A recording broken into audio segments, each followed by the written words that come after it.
Before we get into today's episode, we are fast approaching our 1000th upload on Claret and Blue, which is absolutely incredible. So we're filming a special very soon, and I need your help. I want you to go into the comments or into the mailbag and just share your favourite moments of the previous 6 years of the Claret and Blue podcast, whether it be the best game that we've covered, the best interview that we've done, your favourite analogy of Kendrick's, whatever it might be, whatever's tickled your fancy, whatever you found interesting, let us know in the comments or in the mailbag, and we'll use some of those suggestions to reminisce on a brilliant 6 years of the Claret and Blue podcast. I'll give this shout out in the next couple of episodes, so forgive me if you've heard this before. The 1000th Claret and Blue special coming very, very soon. All right, on with the episode.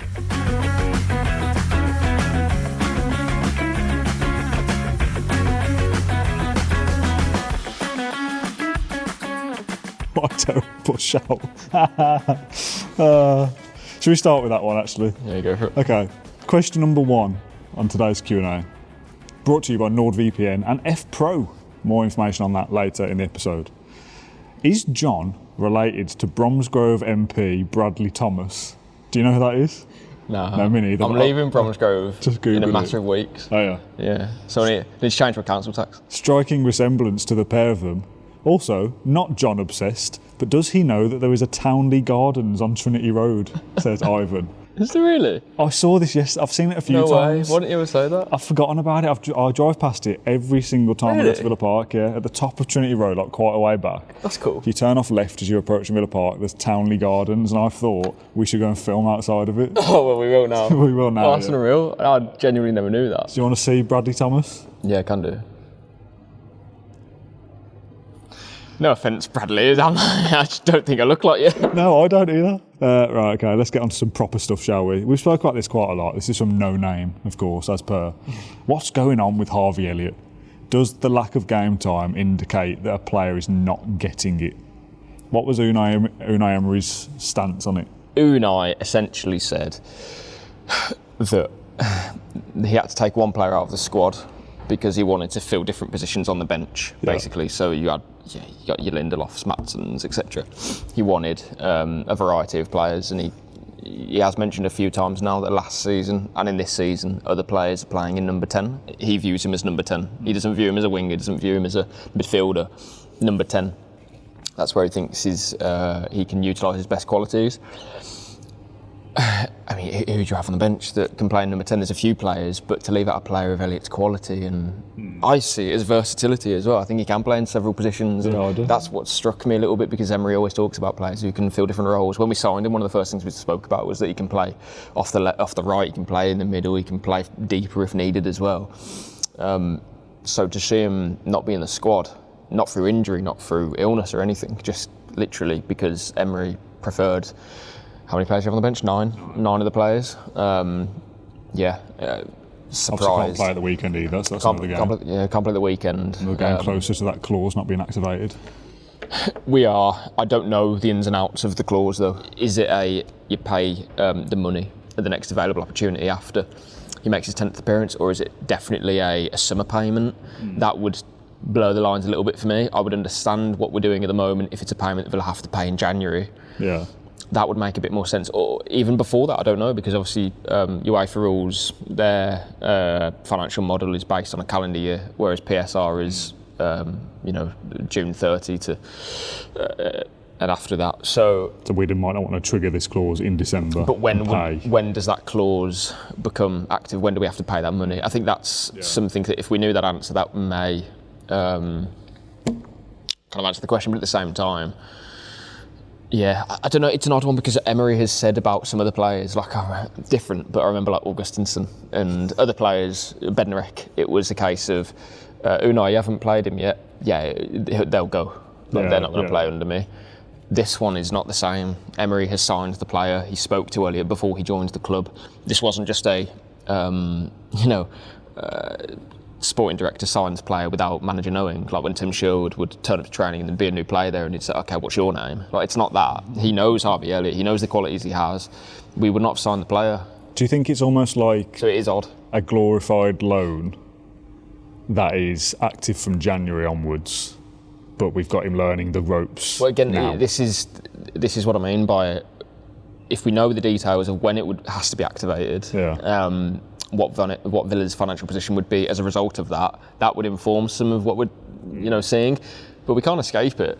To not be in the squad, to not play minutes for a team that has needed his quality at some points. It is a little bit baffling. And again, Emery, when he talks about Elliott in the media, it's not a I don't know whether it's we've seen this before with some players who he just doesn't play, and he might cover it up a little bit to some extent. With Elliott, it's now he's a good person. He trains very well. His opportunity will come. He'll have to take it when he gets it.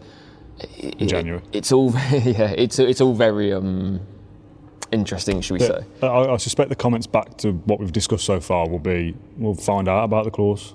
You're a journalist, John, go and ask. Oh yeah, and obviously we are. And if that information was easily attainable, it would have been out weeks ago. So, true, yeah. Yeah. What I would also add to that is that Villa, their recent form, obviously Elliott is a talking point, but it hasn't really been in the last few weeks. Yeah. But the fact he's not in the squad, that makes it a big talking point. Brings it back, yeah. However, if Villa had continued their poor start and weren't winning games, it would be, I think, almost every single game, it would be, why isn't Elliott coming on? Why aren't you playing Elliott? Like, really, what is... So the form sort of takes it away from... If Elliott just stayed on the bench yesterday, no one would bat an eyelid. But the fact he's not in the squad, yeah. Obviously, next week, as you say, that's going to be a... it doesn't matter, because he won't be able to play. He's on loan from Liverpool, so he can't. But then we obviously have Tel Aviv, then you've got Bournemouth. And it's the international break. If he plays no minutes in either of those, that will only fuel the speculation, won't it? Yeah. And by then, maybe details of the exact agreement will come out, and then you can kind of deduce from that, okay, this is probably what's happening. But it's clearly fishy. Say fishy, that's the wrong word, but something's going on. Yeah. Like, you don't just not play a player or have him in your squad, especially of his quality. Okay. Simon asks, are we ever going to score inside the box at any point this season? I hope not. I love an outside the box goal. Well, I hope so. Well, yeah. What I took there is that every goal will be outside the box. We've scored some nice goals this season already, haven't we? Is that true? I don't know. We must have scored from... Marlon scored twice in the box. No? I don't know whether they were just on the edge or not. Can't remember. They were both in the box. Well, in recent games... So I'm not sure the question stands up. In Spurs and Man City. Are we ever going to score again? All right, Simon, thanks for that. Next question. Two very quick ones, just as callbacks to previous episodes. Simon's was a quick one as well. From PDX Villain. I've not written it down. I've just put live blog, question mark. The question was along the lines of, I liked the minute by minute match updates on Birmingham Live. They would watch the game and have your updates on a second screen. How privileged I am was PDX's comment. What's happened to that? Where's the live blog gone, John? Yeah, so my workload has changed essentially at work. So on a match day, I file for, I'm through the week, so I file for the Mirror newspaper as well now. So it comes under the same company, Reach, Birmingham Mail and the Mirror, and we kind of streamlined that. So something had to go somewhere. Yes, I can't do the blog, 2 match reports, my play ratings. Watch the game, of course, and then do breakers in the match for injuries and whatnot. It's impossible to do all of that as one person, and actually do it at a nice level as well. I don't want to do something half-assed. So for that reason, we're not doing live blogs at the moment. Whether that changes or not, we'll see. But yeah, unfortunately, different. I've got to do quite a lot of things, and after the game as well. So it's I've had to take that one away. Okay, fair enough. And Dan, not me, I just put keto diet. They asked that we mentioned it in passing in a previous episode, and that they were doing the diet themselves for weight loss, and just wondered whether we would be willing to talk about it. No worries if not, but go on. Are you still doing it? No, I was just interested by it. So I did keto for about a week. Was it just a week? Just to see how, literally just a week, to see how it got on. I wasn't doing it. I would argue that's not enough time for the effects to. Okay. No. Oh, you can do it for different reasons. My reasons was to for different reasons, but I hear from a lot of different people that diet, I don't know, kind of like refreshes your body. Like you're thinking better. Like I don't know, like for mental boosts and stuff. Like it kind of clears your head a bit. I don't brain know. fog and all that kind of stuff. Yeah. Which I'm sure other diets will do as well. Keto is basically you take out carbs, right? You don't eat carbs. There's different obviously elements to it as well, but the main thing is take out carbohydrates, and usually you do it for weight loss. Yeah. I'm not doing it for, or I wasn't doing it for weight loss. I just wanted to see kind of how I got on with it and if I felt any better. Do you feel like your work might improve? I did feel better and brighter and a bit more. No, I genuinely did, but it's very difficult to keep up. If like my goal just to feel kind of brighter and more energetic, like it's quite a small thing. If that makes sense. Have a really restricted diet. I feel okay anyway, but I think but if you're going to try and lose weight or whatever it may be, then that's much more like powerful. Yeah, and I think you really do see results with it as well. Yeah, I've done it a couple of times, and this is like our kind of cue to say, if you are thinking about a diet, please consult somebody better than you. Oh, no, it works for some people, not everybody. Yeah, I've done it on a couple of occasions to lose weight, and it's because your body ordinarily burns carbs for energy. If you remove carbs, you then use fat as a fuel. You then have to eat fat to burn off, but if you limit how much you eat, you burn the body fat that you store, is the kind of science in my head. Fat becomes your energy store, so it's okay to have certain fats. And if you've got lots of body weight already, it kind of starts eating away at that. There you go. Here's your healthy fats. Healthy fats. Yeah. Good meats, cheeses, nuts. This wasn't eggs. prepared, by the way. We're not doing the diet anymore, so no, I just have my nuts. just a snack. But yeah, I did it in 2017, 2018, and lost like 3 or 4 stone. Yeah. I tried it again in like 21, 22, and lost a bit. And I did it when we spoke about it. It was the first video that we did out and about on a Monday, and there was shots of that I edited back that you can normally only see this bit. Right. And you could see all of it, and I was like, I've definitely, I knew I'd gained weight, but I'm putting myself out that more. I'm going to start a diet, and I did it up until a few days before Tottenham away, where I knew I was going to be eating food and drinking cocktails that is not very carb friendly, John. So I did it up until then, and I lost just over a stone and went from an XL to a large. And I was like, okay, I've lost a bit of weight. I know that diet works for me. I think it would. I think it does suit some people. I think it would suit. It's simple science. If you take away your carbs, which you take away carbs and you're burning fat, it's pretty simple. It's good. I mean, we're not going to talk about this for too long, but it promotes good habits that. Oh yeah. You are. For me, I'm very easy to be like, one biscuit won't hurt or whatever. Yeah. When I'm very restrictive, like that will set off my entire carb intake and for the day. When you're no way. And you're not getting insulin spikes as well, which is basic. When you have insulin spikes, you're craving habits, old like bad habits. So you would, as you say, go for that biscuit, go for that chocolate bar. When if you're on keto, all those things are taken away. And the good thing is that your cravings reduce as well. Yeah. You look at a chocolate bar and you don't want it. You end up being more satiated by the fat than the carbs. The carbs generally are very quick release energy of that burns is gone. What's the next one? Because usually, a chocolate bar tastes nice, but you realise after going on keto, you don't want it or need it. No, you start to kind of treat food as fuel rather than that's nice. Yeah. And having a steak and 3 eggs, I'm done for the day. Like I'm full up now. Yeah, and it's full of fat. So there's different reasons why you want to do it, but if your goal is weight loss, I think that is the diet. Yeah, people go on. I mean, we're not giving advice here, but you see some people have a smaller pizza. Yeah, but if you're having those carbs, it's still gonna your insulin levels are still gonna be high enough that you're gonna crave things that you want. Yeah. If you reduce your carbs, take them out, you're not gonna get those spikes. You're not gonna feel like you need. What have we become on this podcast? Hey, I'll tell you what.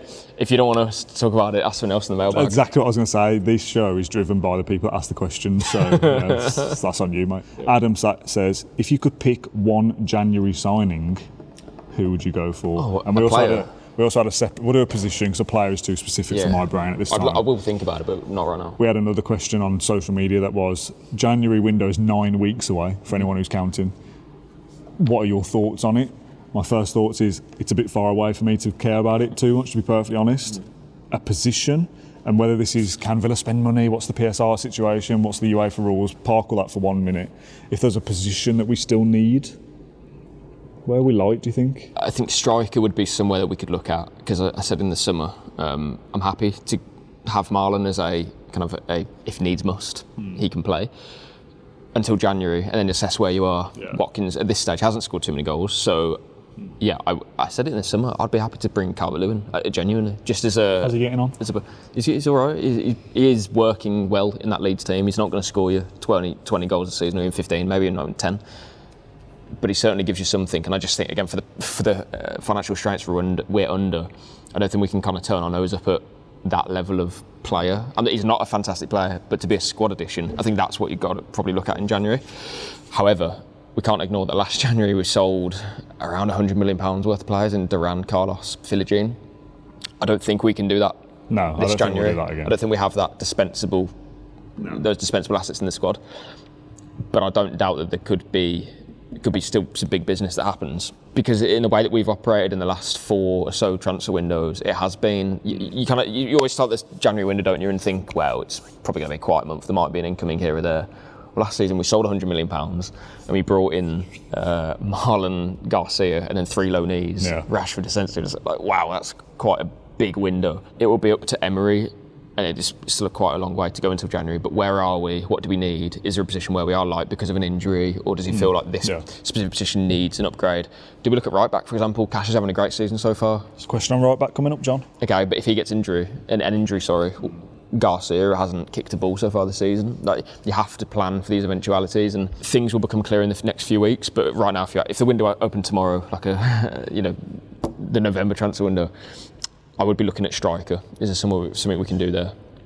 But I would also want to talk to Emery, obviously, if I'm a sport director, and say, well, where do you think we can improve here? Because it's all well and good us saying, well, yeah, I'd probably like another winger. But actually, if Emery thinks that no, I don't know, a different position is much more pressing, then... Yeah. Let's do right back from Ant. Cash is cementing his place at the moment. So what is Garcia's future? His and Elliott's look bleak. Well, touched on Elliott a touch. Garcia... Touched on him a touch? We've touched on him a little bit. Garcia's an interesting one, isn't he? Because where is he? Well, Emery has remained consistent that he's injured. I'm going to try and press him on that on Friday. What is the injury? How long are we looking at here? Because he's been in training at different points in the season, so I don't know if it's just recurring problems, but we'll find out. He's the second right back at the club, so as far as I'm aware, that's a good position to hold. You know, for a Premier League team that's trying to get in the Champions League, to be the backup right back at the age of 21, 22, I don't think that means you've got a bleak future. If Emery's not picking him because he doesn't think he's good enough, that would be another thing. Yeah. But we need a right back in the squad. I can't foresee this being a thing like Elliott, where Emery is not picking him at all and he's just covering up with an injury. I don't see that. That would make no sense for me.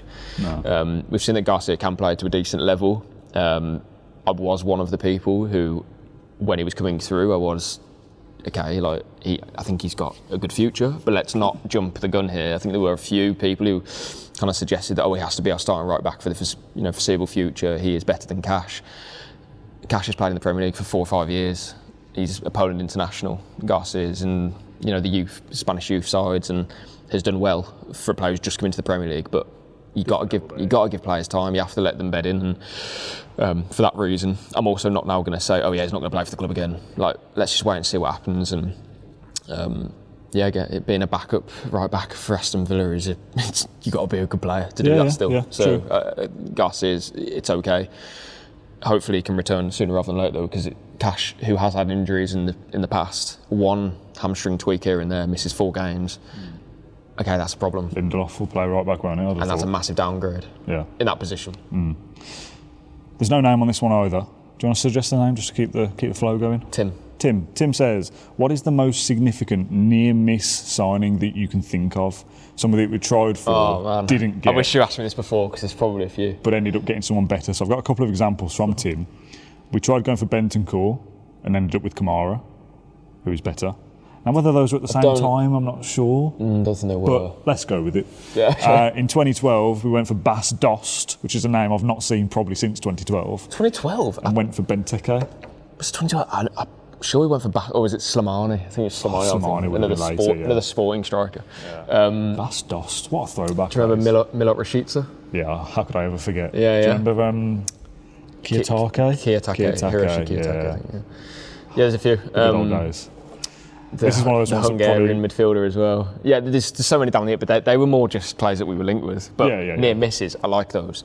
It's so frustrating because it's one of those. Leave it in the comments. Yeah, there'll be loads of these. There'll all be ones that we're aware of as well, I'm sure. But that's almost like a podcast in itself. I love going through those. Oh, that's a Claret and Brew. It makes me like some other clubs. For example, when Arsenal really wanted Mudryk, they keep going for him, and then Chelsea outbid them, and it's like, we've lost that Mudryk. Yeah, well done. What about? It's funny how it works. We would have been linked with other goalkeepers before Martinez. I can't think Butland, of. No, I don't think that was at the same time. There would have been goalkeepers that we'd been linked with that we didn't get. Callum Wilson, Martinez was better. Callum Wilson's a good shout, Yeah, it's strange. Like, I remember when we were looking at Tarkowski, for example. I think it would be a great signing. Player, but then you kind of think, well, how would he fit though? Because you have Konsa, it's strange. But no, there's definitely players down the years who we've avoided. And there's also players down the years who we probably should have avoided and went for. And there's also players right now that we should have gone for that we were interested in that are now playing well. I think that's definitely one for the comments, so get involved with that one. Next up, Scotty says, somebody recently said that Ollie Watkins has lost a yard of pace. When he went through against City, he never actually reached the ball despite it looking perfectly placed. Is this the evidence that he's lost that yard and that may explain his lack of goals? Because he's never been like rapid, but I'd always describe him as like being like pretty quick. Like he runs channels well, as he did. Yes, I mean this is the kind of, I understand it because he's kind of gone like raw pace, like he's dangerously quick. He's been played in behind by Barkley and he's tried to get the ball, couldn't quite get it. But then earlier in the first half, he runs the channel, takes on, I can't remember exactly who, beats them, cuts back and rolls it back. And if that turns into an assist and a goal, we're all saying that he's like, so I get it. But if we're going to isolate one part of his game and it's a negative one, you're probably going to get a negative answer. If we look at the positive, which was he runs the channel as well, hassled the Man City defenders, and was still a good outlet, and on another day could have got an assist. And it's kind of like the Sancho thing, not to kind of ignore the Watkins thing, but Sancho, a lot of people talk about, the sub got subbed. Yeah, he could have scored his first goal for Villa yesterday and made it 2-0. But he's made that chance though, hasn't he? Like the ball over the top from Kamara. He's come on to it, beaten the play on the byline. Was it Nunes maybe?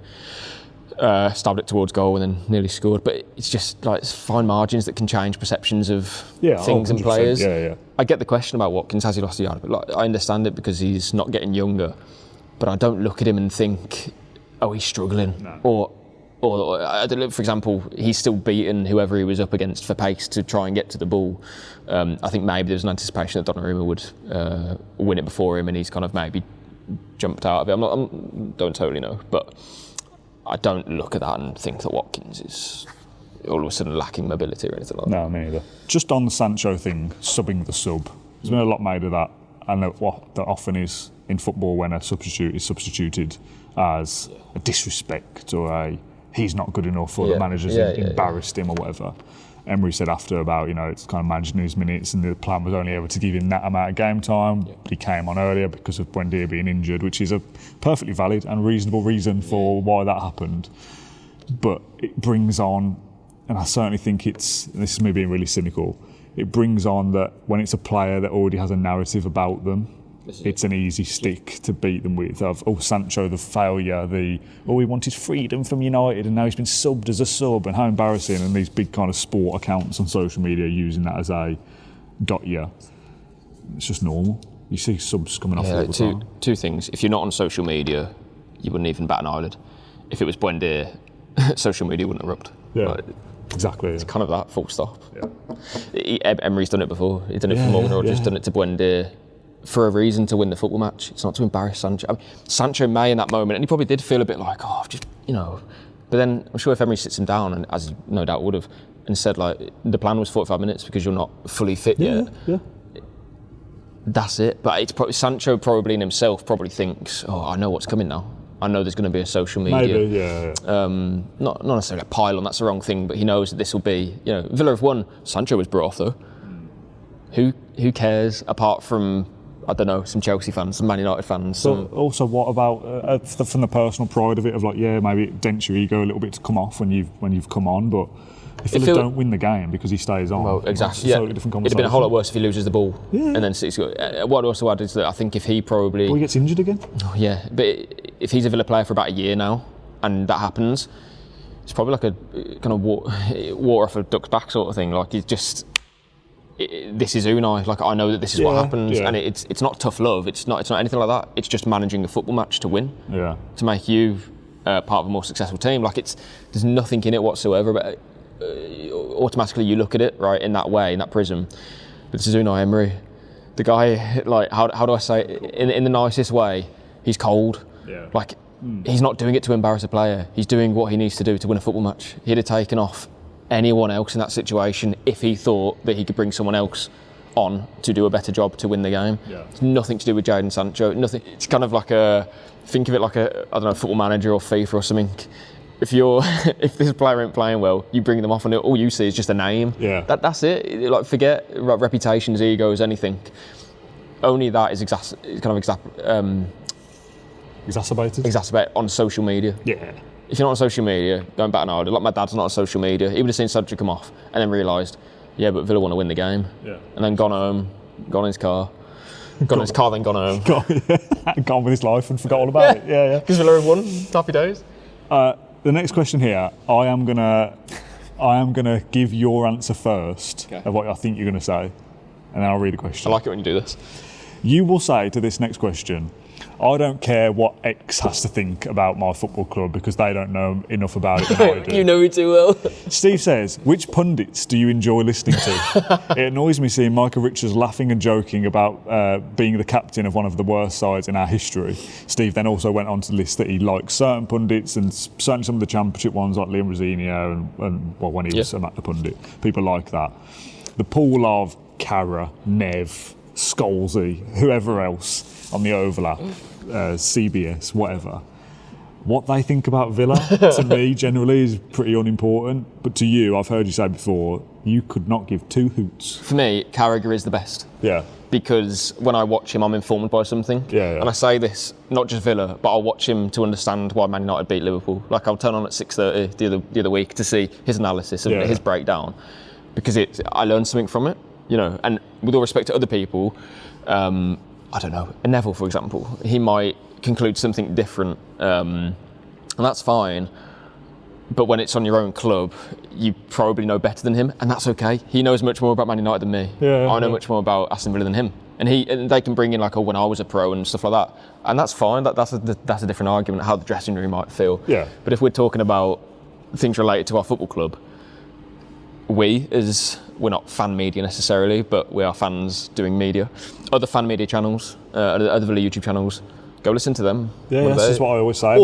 Of course, if there's a well-informed, probably Villa fan on a Sky Talk Sport, whatever it may, that's obviously cool. But when it's let's say someone who watches Everton more likely than not, or Liverpool, and they talk about Villa, having maybe didn't checked a bit of footage or whatever, not really that.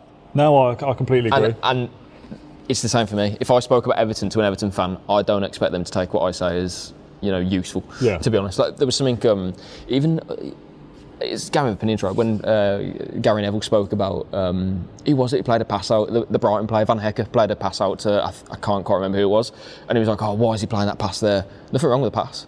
It was the player not being aware that Luke Shaw was behind him, and that's when analysis is. You can be a former player and a great one at that. It doesn't mean that you know the game or your opinion is absolutely correct. Yeah. And that's not to say that there are bad pundits or they can't do the job they're being asked to do, which is generally cover every club, which is difficult. Yeah, very difficult. This is why the success, and I always say it, why fan podcasts or things like what we do are more successful, or it's more likely that as a supporter, Villa beat Man City and I want to go and watch Claret and Blue, 1874, for the love of Paul McGrath or whatever, to get my fix on my club by people who know it. I'm not seeking out the overlap for their 5-minute segment where they probably just go, well, Man City had an off day. Anyway, what about United from the 90s, right? It's not relevant. When there's a result, so a Forest game or a Wolves game, wherever it may be, and I want to understand or see what they're thinking or what is happening at Wolves, what is happening at Forest, I will go to the fan media to understand why, because they may be not overly passionate, they may be a bit too emotionally invested. Like West Ham, I'm really enjoying the West Ham content. I really am. They are very dramatic, but they will give some sort of insight to. Here's one for you. Paquetá, was he a near miss? Oh, yeah. Potentially. At the moment, they're saying that he's, go off it, that he's, carrying baggage at the moment. But to kind of round off the question, like, what pundits do is a very difficult job. And by the way, and when they present as well, I don't think I'm very good at doing this. I stumble over my words. I'm not very articulate. But for them to do it in an articulate way and also have an opinion on Sunderland, Everton, it's not to easy, have a base knowledge of all of that is brilliant. It really is. It's very difficult.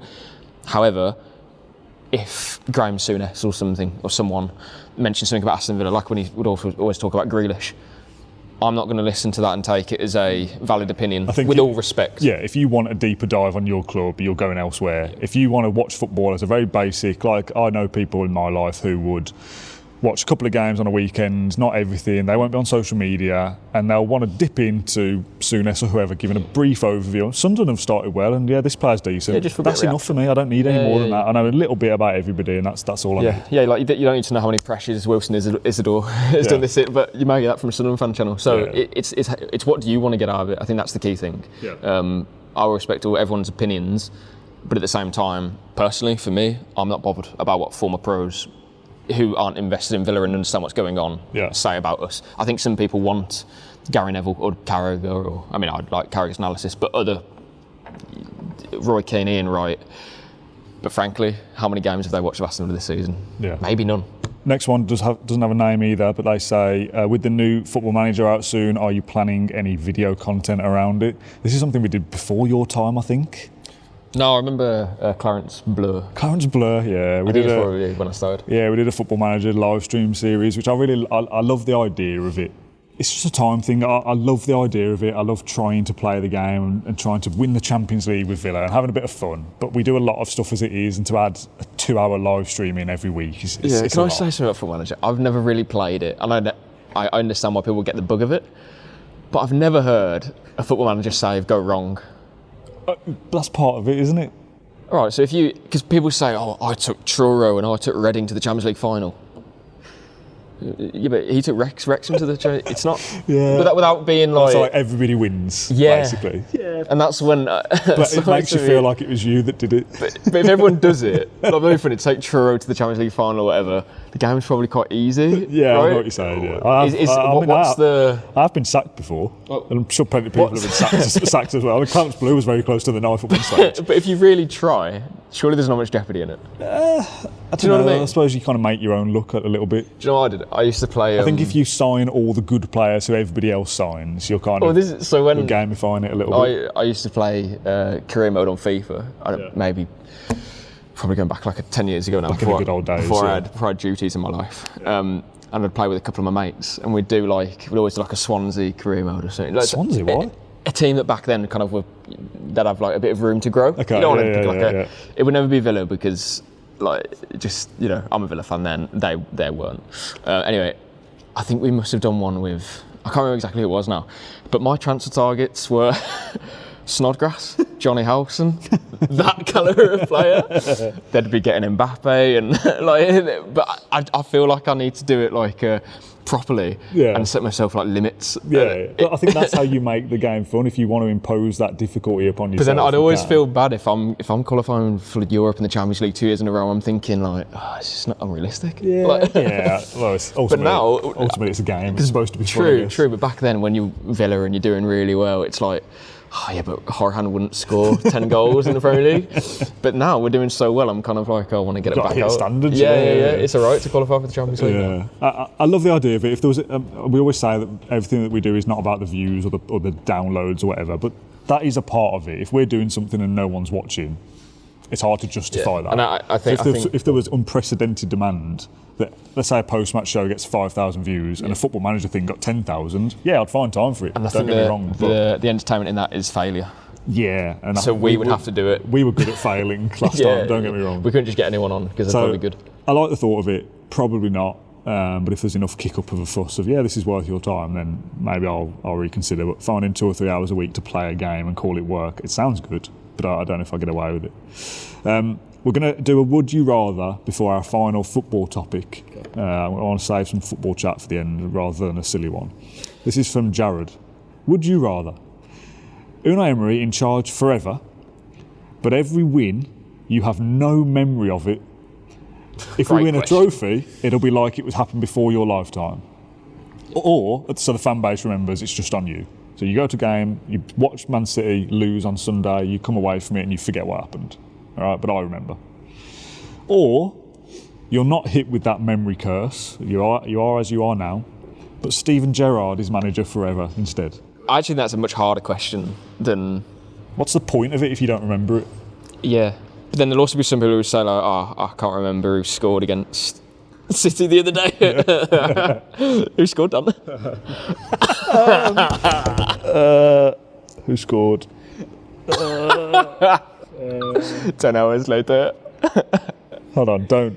Cash. Yeah. There you go. That was sped up, by the way. Yeah, that was instant. If you don't remember it, like, what?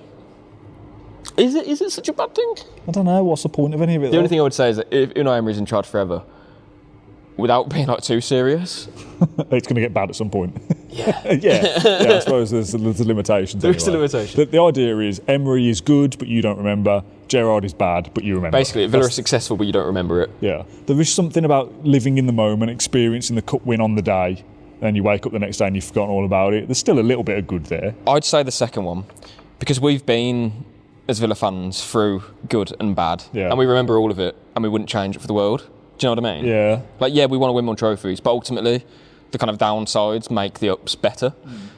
If you tell me you're as successful, but you don't remember it, could you not just call yourself like a closet Man City fan, Man United fan, Arsenal fan? Do you know what I mean? Yeah. Like, are you essentially just attached to a football team that's quite good, or very good, but you're not really emotionally involved? But are you taking that sacrifice for your dad to enjoy it, and your brother, and me, and Kendrick? Did you have to say that? I thought I was getting onto it then. It's bad for you, but everybody that you know, it's good for us. I mean, yeah, that does change it, to be fair. Yeah. Yeah, because then you can at least have conversations.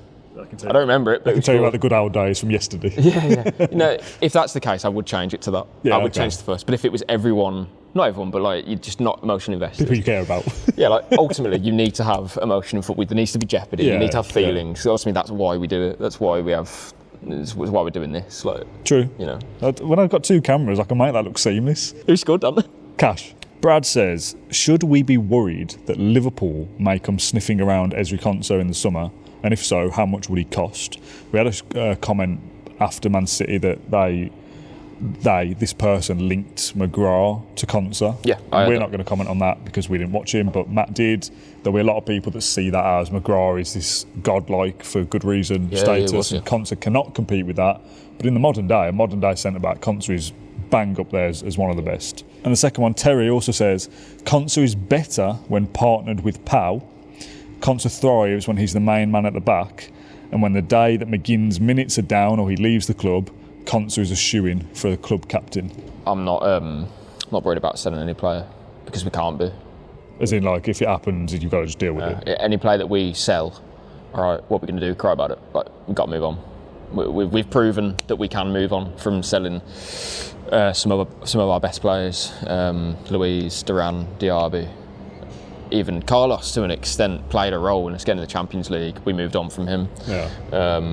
You just reminded me of a great story about Diego Carlos very quickly. At the game yesterday, the fellow who sits next to me, we were just chatting about whatever, and we were talking about the defence in some way. I can't remember the specifics, and I don't know whether this fellow will be watching. He did say he watches most stuff. I thought, in the game, my hearing's not great sometimes, but in the game, it's loud, there's a lot going on, it's easy to mishear things or whatever. And I thought he was going down the route of an old tale about the 80s or 90s, if I'm getting my times right. And he said about somebody being marked out of the game by Roberto Carlos. And I just kind of passed it off as like, oh, just another example. And then it's like last season. And I was thinking, and we've just seen with the cash thing how instant I am sometimes. Roberto Carlos, what do you mean Roberto Carlos? Like, all this is going around in my head. And obviously I'm not saying what you want about Roberto Carlos, so I'm not going to be rude about it. My mind's going blank as well. And I was just like, did well or whatever, I can't remember. And I went, Diego Carlos. And he went, of course, Diego Carlos, right? And I just took it as Roberto Carlos marking out Haaland or whatever. I just like, what do you mean? What game was that? Yeah, when did that happen? Yeah. But I was just thinking, I thought he must just be making a reference to when Roberto Carlos marks somebody else out of the game, like somebody's done to Haaland or whatever. It's the idea of Roberto Carlos playing centre-back for Villa that really tickled me after. We had a good laugh about it, so he won't be surprised. To get us back on track, the Konsa thing, if he is to be sold, Villa will deal with it, that's fine. Liverpool maybe replace Van Dijk, Gahey, is that still on? Who knows? Konsa is a very good player. If he is to go, 70 million? Are you looking around that region for him if he continues in the way he is? Yeah, I mean, Gay, what do they want for Gay? 67 million? I think. Yeah, so if he continues as he is Konsa, then yeah. That would have to be the price. He's on a long deal. He's at the right age to step into many clubs in world football and play straight away. There's no development needed, really. It's plug and play. So we don't want to be talking about players leaving. But fortunately, this is just the nature of Aston Villa. I hope Konsa stays. I hope Kamara stays. I hope everyone stays. But it's not an ideal world for us, unfortunately.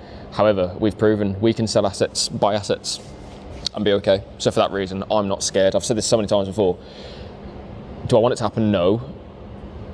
But again, what are we going to do? Like, just weep about it.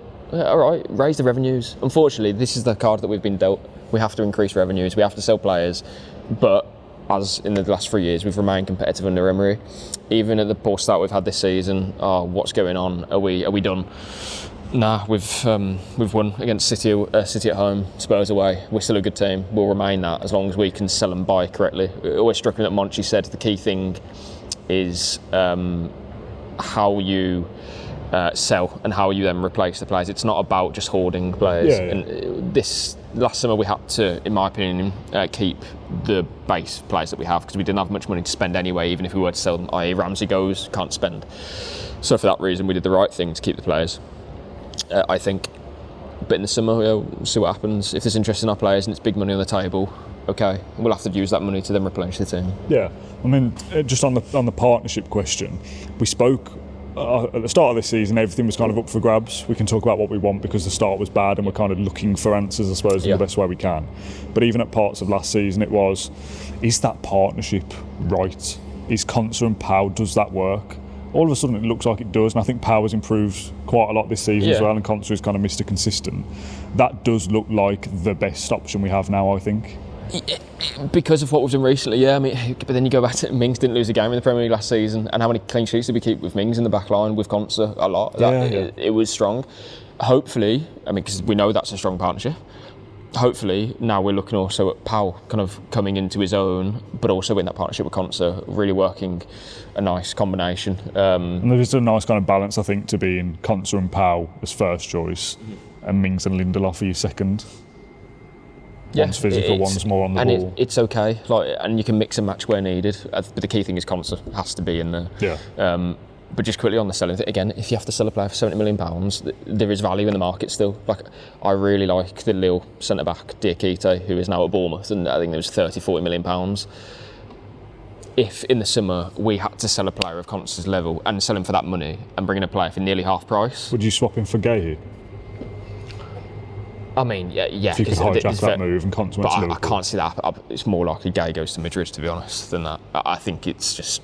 Yeah, I don't see that myself. But you're looking at, like, I don't know, like Joel Ordonez from Club Brugge. Like, I think you can put in that level of player, and they may not be Konsa straight away. But with the money that you've got from that sale, you can do things. You have more flexibility. Again, I don't want to sell Konsa. Yeah. I'd sell lots of other players before that. But we have to live in the current. Aston Villa have to sell players to make money, to rebuild their squad. Ultimately, players will come, players will go. Us remaining competitive under Unai Emery is the most important thing here. But yeah, I'd love to see Konsa be captain. I think it's a good choice. Did an interview back in March or April when I said to him, like, you are a stalwart of Villa's Premier League era now. You are moving into the top 10 of appearances. Yeah. And I'm not saying I hadn't thought about it, just because I said it to him. But the questions I was asking him at the end of, like, is that really something that you've thought about? Like, is that... And genuinely, I think he kind of lit up a little bit. It was kind of like to be fair, I haven't really, like, thought about it, because in the moment Matt Cash always says it, like, things happen so quickly in football. 1 minute you sign for Villa, the next minute you've been there for 4 years. Things change so quickly, and for Konsa you probably don't have time to really take stock. What is he 28 now? Yeah. All of a sudden he's no younger, the player coming through under Dean Smith. It's gone so quickly, in my opinion, to where he is now. Same for some of the players. Watkins, Rodgers, in the next couple of years, he will be the guy that people look towards if he's still at Villa. So he's growing with the club, which is really important, and I hope he can be the captain at some stage. I hope that Tielemans becomes a captain. We want everyone to stay, but it's just not possible, unfortunately. I think there was doubts over Konsa's leadership at one stage because he isn't very vocal. Well, I don't think he still is that, but it was like, I remember the discussion was that he needs Mings for that. Mings can be the leader and Konsa can be the understudy as in going underrated or under the radar or whatever. Yeah.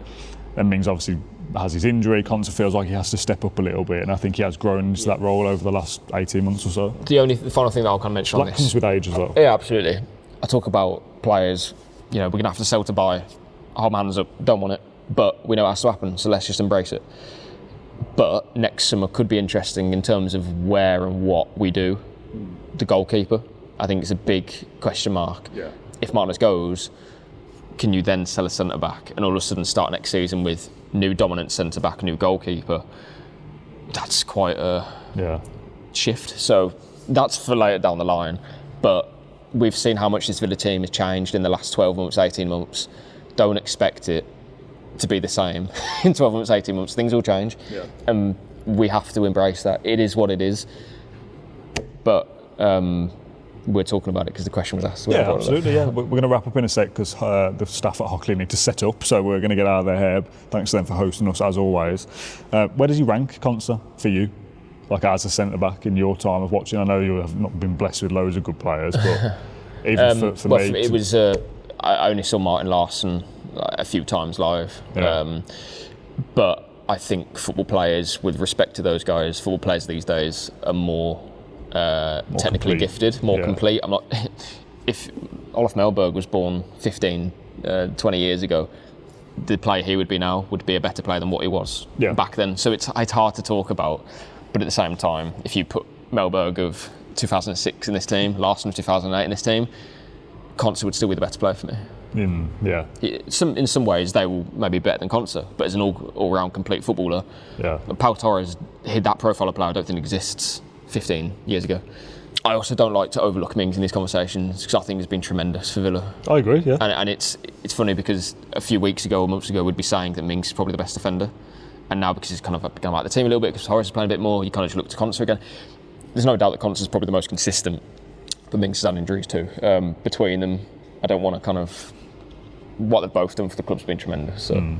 Maybe another video for another time, ranking Villa's centre-backs or something. Upsetting people. And players. Other podcasts, I'm sure Bardell might have done that actually already, so scrap that idea. That's it, John. That's all the questions I've got on my cards. I was going to throw them away, but I need them again for another time, so I'll put them there. Thank you very much to the guys at Hockley for hosting us as always. We're going to do another video that will be out later in the week, another podcast where we kind of just take stock of where we are. This episode has been driven by the questions. That one is just let's sit down and have a chat. So keep an eye out for that. John, thanks for joining me as per. Thank you to Hercules for taking part as well. If you want to subscribe to the channel, you can do so. Thank you for watching or listening to the Claret Blue podcast. Remember the links to the mailbag to take part in the fan zone are in the description. And there's a best discount code available for NordVPN and F Pro as well, thanks to our sponsors as always. John, thanks for joining me. Thank you for watching, and we'll see you next time. Bye bye.